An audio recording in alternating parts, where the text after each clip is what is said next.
नमस्कार। सोचिए जरा, एक मुट्ठी भर व्यापारी दूसरे देश आते हैं और देखते ही देखते एक पूरे उपमहाद्वीप पर लगभग 250 सालों तक अपना पूर्ण नियंत्रण स्थापित कर लेते हैं। सुनने में ही अजीब लगता है ना? आज की इस चर्चा में हम इसी ऐतिहासिक डीप डाइव पर चलेंगे और समझने की कोशिश करेंगे कि आखिर ये सब हुआ कैसे। सबसे पहले तो दिमाग में यही दिलचस्प सवाल आता है, आखिर एक स्ट्रगलिंग आइलैंड नेशन यानी ब्रिटेन ने एक ऐसे विशाल साम्राज्य को कैसे हरा दिया जिसके पास दुनिया की 25% दौलत थी। ये कोई आम बात थोड़ी है। असंभव सा लगने वाला ये किस्सा असल में एक बेहद कैलकुलेटेड स्ट्रैटेजी और मौकों के सही इस्तेमाल का नतीजा था। तो चलिए इतिहास के इन पन्नों को खोलते हैं। शुरुआत करते हैं अपने पहले सेक्शन से, the golden bird and Britain. देखते हैं कि 16वीं सदी के अंत में इन दोनों दुनियाओं की आर्थिक स्थिति दरअसल कैसी थी। इन दोनों क्षेत्रों का कॉन्ट्रास्ट सच में चौंका देने वाला है। एक तरफ देखिए 16वीं सदी के भारत को, जहां सम्राट अकबर का राज था। दुनिया का लगभग 1/4 यानी 25% ग्लोबल आउटपुट अकेले भारत से आ रहा था।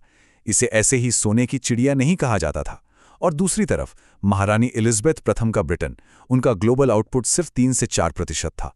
वहां इंटरनल सिविल वॉर्स चल रहे थे और सच कहूं तो उनके नाविक सर्वाइवल के लिए पुर्तगाली और स्पेनिश जहाज़ों को लूटने पर निर्भर थे। जमीन आसमान का अंतर था दोनों में। आगे बढ़ते हैं अपने अगले पड़ाव पर, फ्रॉम ट्रेड टू पावर।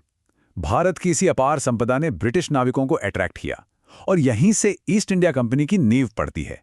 अब इस टाइमलाइन पर जरा ध्यान दीजिए। सन 1600 में सिर्फ 200 ब्रिटिश व्यापारियों ने मिलकर ईस्ट इंडिया कंपनी बनाई। 1608 में कैप्टन विलियम हॉकिंस समुद्री रास्ते से सूरत पहुंचे। शुरुआत में मुगल बादशाह जहांगीर ने उनके प्रस्ताव को साफ ठुकरा दिया, लेकिन अंग्रेज कहाँ मानने वाले थे। एक ट्रोजन हॉर्स की तरह वो लगातार प्रॉफिटेबल डील्स पेश करते रहे और आखिरकार उनका ये परसिस्टेंस काम कर गया। जहांगीर ने उन्हें व्यापार की मंजूरी दे दी। शुरुआत में तो सब कुछ बड़ा विन विन लग रहा था। अंग्रेजों ने तेजी से पटना, सूरत, मुंबई और चेन्नई में अपनी फैक्ट्रीज लगाईं। उन्होंने लोकल लोगों को रोजगार दिया और अच्छी सैलरीज भी ऑफर की। तो ऑब्वियसली लोकल मर्चेंट्स और आम जनता उनसे काफी प्रभावित हुई और खुशी खुशी उनके साथ जुड़ने लगी। उस वक्त किसी को आने वाले खतरे का जरा सा भी अंदाजा नहीं था। और यहीं से कहानी में आता है एक बड़ा ट्विस्ट, हमारा तीसरा section, the decline of Mughals. व्यापार में मिल रहे भारी फायदे ने अब अंग्रेजों के लालच को सीधे सत्ता की भूख में बदल दिया था। यहां होती है एक ऐसी ऐतिहासिक भूल जो शायद सबको हैरान कर दे। 1686 में ओवर कॉन्फिडेंस और लालच में आकर अंग्रेजों ने सीधे बादशाह औरंगजेब के खिलाफ जंग छेड़ दी। रिजल्ट क्या हुआ? ईस्ट इंडिया कंपनी की भयानक हार। उन्हें प्रैक्टिकली घुटनों पर आकर माफी मांगनी पड़ी और भारी फाइन चुकाना पड़ा। लेकिन मुगलों ने उन्हें माफ कर दिया और व्यापार जारी रखने दिया। ये एक ऐसी चूक थी जो आगे चलकर उनके ही साम्राज्य के अंत का कारण बनी। इस भारी हार के बाद एक रियलिटी चेक मिला। अंग्रेज समझ गए थे कि मुगलों को आमने सामने की जंग में हराना वर्चुअली इम्पॉसिबल है। तो उन्होंने निकाला एक master stroke, divide and rule, यानी आपसी फूट डालो और राज करो। ये एक ऐसी खतरनाक और रूथलेसली ब्रिलियंट पॉलिसी थी जहां लोगों के आंतरिक मतभेद, कॉन्फ्लिक्ट्स और दुश्मनी का पूरा फायदा उठाया जाता था ताकि उन्हें कमजोर करके उन पर इजीली कंट्रोल बनाया जा सके।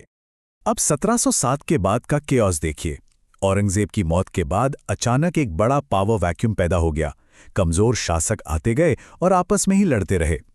इस अफरा तफरी का पूरा फायदा उठाकर 1717 में ईस्ट इंडिया कंपनी ने इन कमजोर बादशाहों से टैक्स फ्री ट्रेड के बहुत बड़े अधिकार हासिल कर लिए। और मानो इतना काफी नहीं था, ठीक इसके बाद एक विदेशी हमला हो गया। पर्शियन किंग ने भारत पर आक्रमण कर दिया और मुगल दरबार अपनी ही गफलत में खोया रहा। इस गफलत की कीमत जानते हैं क्या थी? 2 करोड़ रुपए। आज के वक्त के हिसाब से तो इसका हिसाब लगाना ही मुश्किल है। पर्शियन आर्मी दिल्ली तक घुस आई और लगभग 2 करोड़ रुपए और काउंटलेस बेशकीमती हीरे मोती लूट कर ले गई। दिल्ली का बचाव करने में फेल रहे मुगलों की कमर इस लूट ने पूरी तरह तोड़ दी और उनका खजाना परमानेंटली क्रिपल हो गया। अब आते हैं चौथे सेक्शन पर, diplomacy and decisive Wars. 1700s के मध्य तक आते आते भारत अंदर से इतना खोखला हो चुका था कि अंग्रेजों ने बिना किसी हिचकिचाहट के अपनी ग्रैंड स्ट्रैटेजी लागू करना शुरू कर दिया। इस टेबल पर जरा ध्यान दीजिए, उनकी टैक्टिक्स सच में चौंका देने वाली थीं। बैटल ऑफ प्लासी में उन्होंने बंगाल के नवाब सिराज-उद-दौला के कमांडर को चुपचाप रिश्वत देकर अपने साथ मिला लिया और लड़े बिना ही जीत गए।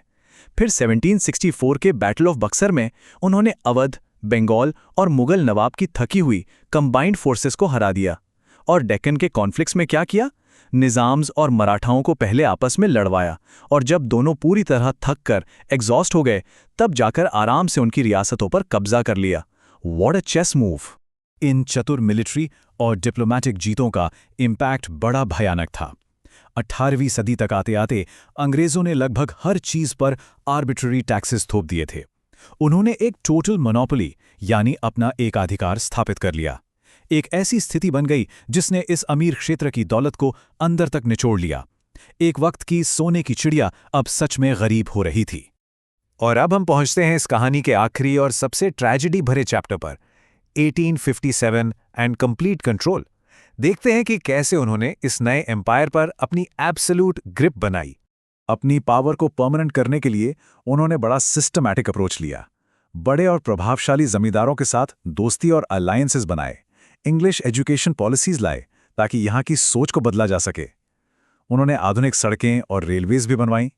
इस मॉडर्न इंफ्रास्ट्रक्चर और पॉलिसीज की वजह से कई लोकल समाज सुधारक उनके सपोर्ट में आ गए।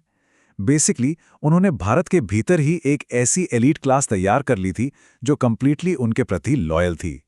इस ट्रेजेडी का सबसे बड़ा सबूत हमें 1857 की स्वतंत्रता क्रांति में मिलता है। ये पूरे देश को एक करके कॉलोनियल रूल को उखाड़ फेंकने की एक मैसिव और बेहद पावरफुल कोशिश थी।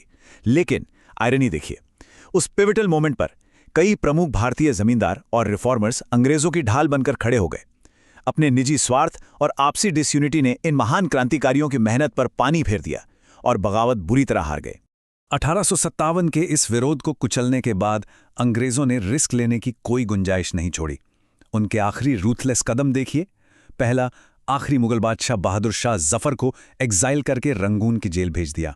दूसरा कदम, उनके रॉयल एयर्स और बेटों को मौत के घाट उतार दिया ताकि रॉयलिटी की कोई ब्लड लाइन बची ही ना। और तीसरा और आखिरी कदम, भारत पर पूर्ण रूप से अपना absolute colonial rule officially establish कर दिया। मुगल लेगेसी हमेशा के लिए दफन हो गई। तो इस पूरी चर्चा के अंत में हमारे पास एक बड़ा और प्रोफाउंड सवाल रह जाता है। आखिर प्राइमरी रीजन क्या था? क्या ये भारत की आंतरिक कमजोरियां थीं, वो मुगल एम्पायर की मिस्टेक्स, वो ब्लाइंड स्पॉट्स और डिसयूनिटी, या फिर ये ब्रिटिशर्स की वो बेहद कनिंग और मैनिपुलेटिव स्ट्रैटेजीज थीं जिससे उन्हें जीत दिलाई? विदेशी महत्वाकांक्षा और घरेलू कमजोरी का ये बैलेंस आखिर किस तरफ झुकता है? इस पर अपनी राय जरूर सोचिए, क्योंकि ये एक ऐसी बहस है जो आज तक की जाती है। आज के इस एक्सप्लेनर में हमारे साथ इस डीप डाइव पर आने के लिए बहुत बहुत शुक्रिया।